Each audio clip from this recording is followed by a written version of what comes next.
अमरावती महानगरपालिका सार्वत्रिक निवडणूक 2025ची अधिकृत घोषणा करण्यात आली असून दिनांक 15 डिसेंबर 2025 पासून आदर्श आचारसंहिता तात्काळ प्रभावाने लागू करण्यात आली आहे.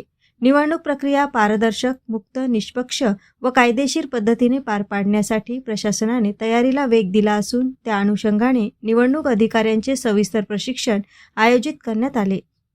अमरावती महानगरपालिका सार्वत्रिक निवडणूक 2025 करिता नियुक्त करण्यात आलेले निवडणूक निर्णय अधिकारी, सहाय्यक निवडणूक अधिकारी 1, 2, 3 तसेच क्षेत्रीय अधिकारी यांचे निवडणुकीसंदर्भातील प्रशिक्षण आज दिनांक 18 डिसेंबर 2025 रोजी सकाळी 11 वाजता विश्वरत्न डॉक्टर बाबासाहेब आंबेडकर सभागृह अमरावती महानगरपालिका येथे पार पडले.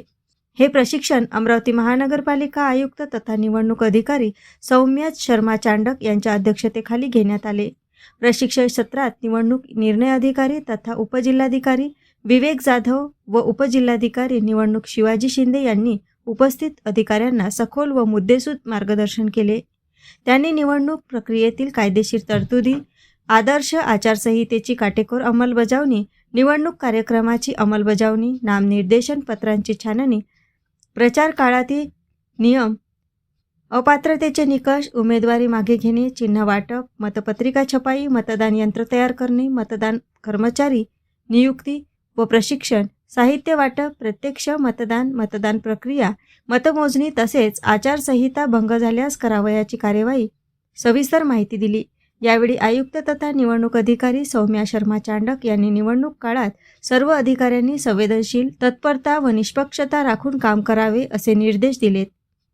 निवडणूक आयोगाच्या मार्गदर्शक सूचनांचे काटेकोर पालन करून कोणतीही त्रुटी राहू नये यासाठी प्रत्येक अधिकाऱ्याने आपली जबाबदारी ओळखून कार्य करावे असे त्यांनी स्पष्ट केले. प्रशिक्षणामुळे निवडणूक प्रक्रियेसंदर्भातील शंका दूर होऊन अधिकाऱ्यांमध्ये आत्मविश्वास निर्माण होईल तसेच आगामी महानगरपालिका निवडणूक प्रक्रिया सुरळीत व पारदर्शकपणे पार पडण्यास मदत होईल असा विश्वास यावेळी व्यक्त करण्यात आला. यावेळी अतिरिक्त आयुक्त शिल्पा नाईक, उपायुक्त योगेश पिठे, उपायुक्त नरेंद्र वानखडे हे उपस्थित होते. AS न्यूज महाराष्ट्रकरिता अमरावती येथून रुपालीसह अनिल साखरकर.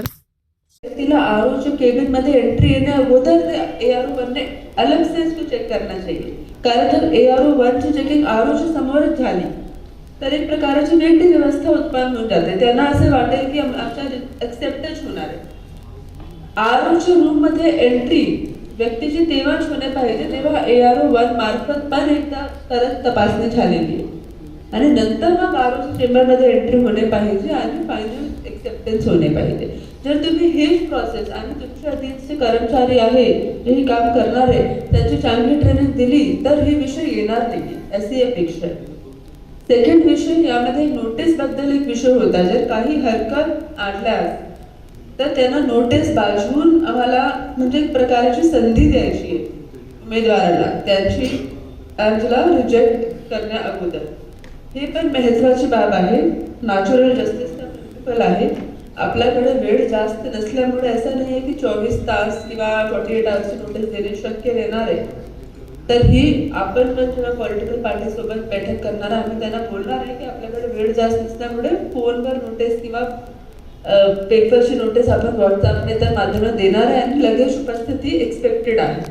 परंतु जर समजा काही विषय घडला तर आपल्याकडे रिटन नोटीस होणे पाहिजे. प्लीज इन्शुअर असं नाही की तोंडी सांगितला त्यांना कॉल केला. जर कुठलीही हरकत वगैरे आलेली आहे समोर तर प्रॉपर प्रोसिजर वापरून डॉक्युमेंटेशन बरोबर ठेवा. आपल्याला